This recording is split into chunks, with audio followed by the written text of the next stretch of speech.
here. Was there some improvisation in the film? Not a great deal, I don't think. Not a great deal, but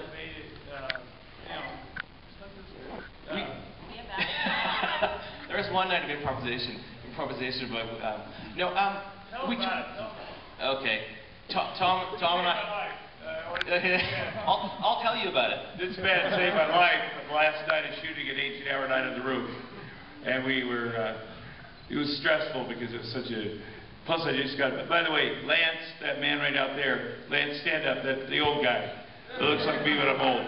He is the man that financed the movie, and he's also the man that let me go to Afghanistan in the middle of the movie when everybody else thought that might be a dangerous thing to do, the bonding company, #1. But thank you for letting me do that. I got back, and anyway, our great director here, and sometimes it gets tense, and at the last night, the 18-hour night, and we had a slight disagreement, and I was sitting on the roof, and I stood up to strangle him, and what happened was my leg had gone asleep, and my cardiologist says that the fact I stood up and got the blood flowing may have saved my life. So thank you for saving my life before I could kill you that night. That was great. Thank you. Down here. So from the time that you wrote the script to watching it right here on the screen, how did it totally transform for you, or was it exactly what you expected? From the time I wrote the script to now, how has it transformed, and is it what I expected? Yes and no. You have an idea of what you want, and I guess a vision, for lack of a better word. But I think that a major part of what you do is to allow space to invent and to allow people who are so fantastic at what they do great things.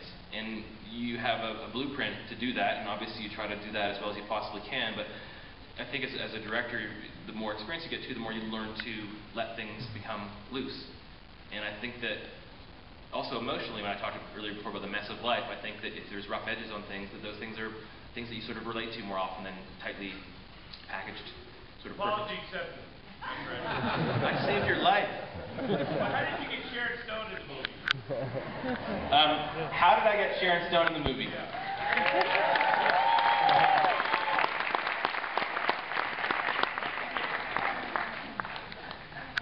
I don't want to answer that question. I got sent the script, which is so marvelous. Isn't it a beautiful script? I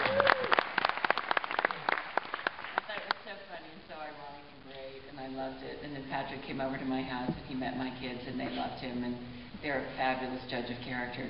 So I did the movie.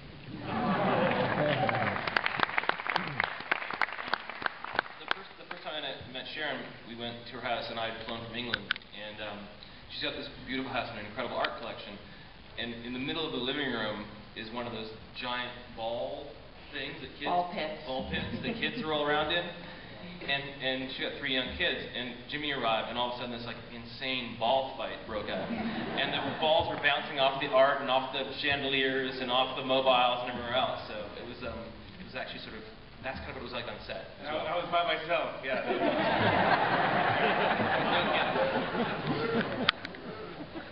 Sharon likes balls. Wait a second. Let's play a quick concerto for everybody, if you don't mind. You guys got 25 minutes? And that's pretty much what it was like every day on set. It became this fabulously dysfunctional family. Had all kinds of fun. And it ended up on film, as you can see. And we learned a lot about that all of our families are fabulously dysfunctional, and that's what makes everyone fit together so well in life, is that when you go out and you think you're the only one that has a dysfunctional family, then as you grow older you realize that everybody has a dysfunctional family. And that's why everybody belongs so well together. And if you start trying to look for someone else who's normal to straighten you out, you might as well forget it. But you just have to learn that the thing about you that is what's wrong with you is what makes you so great. And when you find the other people that have the things that are wrong with them that go together with what's wrong with you, that's when you find the person that you go with. And that's what's so great.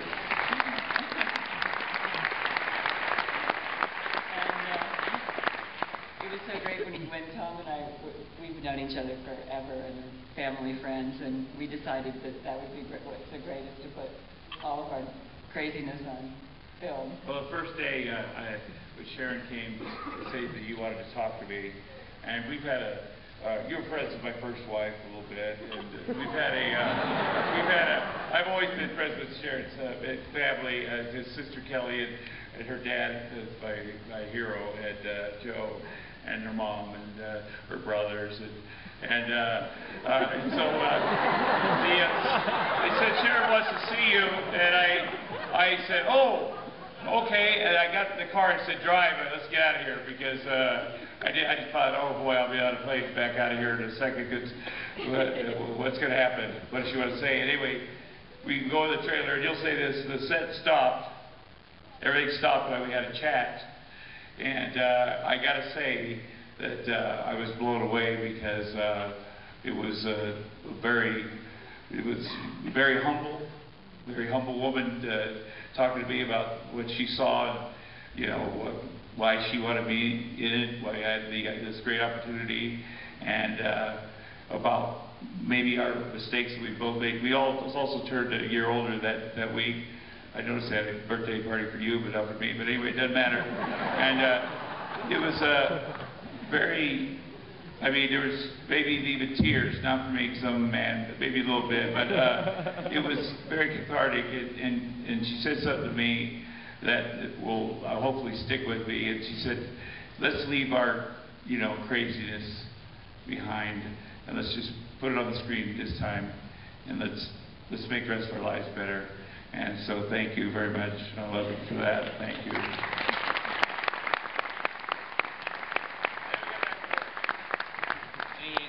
Questions? Oh, question for Tom? You sure? Okay. Give me a short answer. No, a true or false question only for Tom.